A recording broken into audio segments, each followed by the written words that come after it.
Good morning, guys! Kumusta kayong lahat? Ayan, binabato. Mm. Cut. Ayan, guys, binabati ko kayo, guys, ng Happy Valentine's, everyone! Ayan, kumusta kayo, guys? So, ako late ang pagbati ko sa inyo, guys, kasi may mga tinapos ako na trabaho ngayon. Ayan.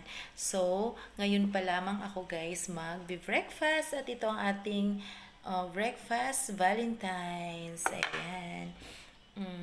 Coffee tayo. Ayan, happy Valentine's sa aking love out there. Ayan, mag-iingat palagi. Oo, enjoy lang yung life. O malayo man, okay lang yun. Oo, late lang natin i-celebrate. Walang problema. So, ganun guys. So, dalawa ang hinahabol ko ngayon guys.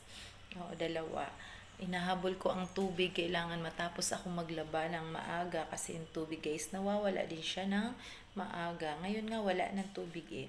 Oo, so 8 o'clock wala na.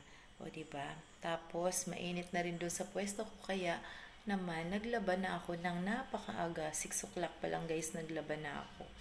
Oo, ganun. Wala pa akong breakfast kanina guys nung naglaba ako. Oo, tubig pa nga lang ang nilagay ko sa aking sikmura. Oo, yun lang ang aking nilagay. So, ayan. Kain muna tayo. Kasi, ano na tayo, tapos na tayo sa ating ginagawa. Dami ko nilabhan, guys. Kayo, guys, nag-breakfast na rin kayo. Happy Valentine's, everyone.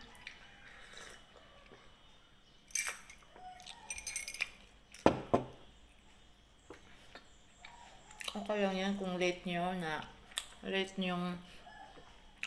ano yung ano natin, yung Valentine's ba, late nyo i-celebrate, okay lang. Mahalaga. Mahalaga, di ba? Sa-celebrate na. At saka mahalaga, hindi naman every year lang natin siyang i-gugunitain, kundi dapat sa mga couple, halos araw-araw Valentine's, di ba? Nagmamahalan. Ganun yun. So, yun lang ang masasabi natin, guys. Sa araw nito ay Valentine's Day. So, busy ang lahat, may date, kung saan sila pupunta, ganun. So, lahat mag-iingat, guys, ha?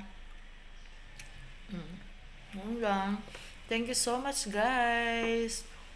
Happy Valentine's ulit, babush!